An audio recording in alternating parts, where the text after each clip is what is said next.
Alright, today we're going to be seeing if the EDJ is better than the Commander, or if the Commander is better than the EDJ. I'm going to be showing the stats on them and showing how much they buff other towers. Right off the bat, the only difference between the EDJ and Commander on the cash side of things is the EDJ is like double the price of the Commander. The Commander off the rip gives you 5% extra damage and 5% extra range. If we get this upgrade, it increases his range, so more troops can be affected by his stats. The upgrading isn't that great. Like, the first level is really good, but the upgrades don't really do much. The top path gives you an ability on the third that increases fire rate of 40% for 7 seconds. Let me demonstrate. It will give them this little, like, I don't know, flashing inside their, like, circle, I guess. The Commander, he gets the Call to Arms ability, and I am also going to be demonstrating the bottom path, which is basically just cheaper upgrades, but I will show you guys the percentages. With an extra 10, actually, it's just the same. You just get the ability, which does a good damage buff of 30%. That is, gives a 25% range buff and a 25% fire rate buff. Honestly, they're pretty much equal right now, but it starts getting crazy in the later up. Okay, with the bottom upgrade, you get a discount of 10% on your towers. That is a nice discount. Definitely not as good as the top upgrade. I would recommend the top upgrade on the ETJ. Commander now has 2 abilities: Armored Vehicle, Call to Arms, range buff 20%, damage buff 5%. DJ, top path, level 4, fire rate 30%, range 20.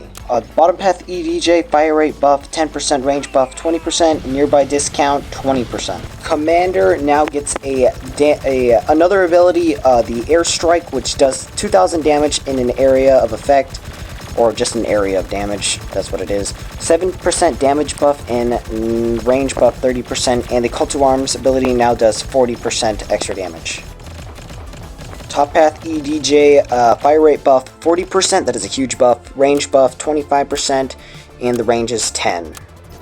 Bottom path EDJ, fire rate buff 10%, range buff 20%, nearby tower discount 30%, nearby pullback is now 60%. That is insane.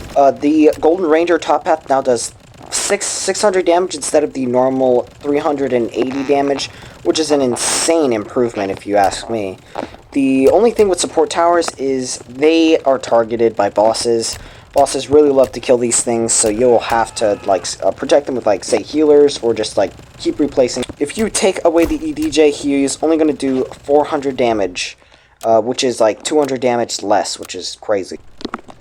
But if you take away the Commander, he is going to do 500 damage, which is only 50 damage less. Say, the ability, Call to Arms, he does 700 damage, which is insane. That's an extra, like, 200 damage.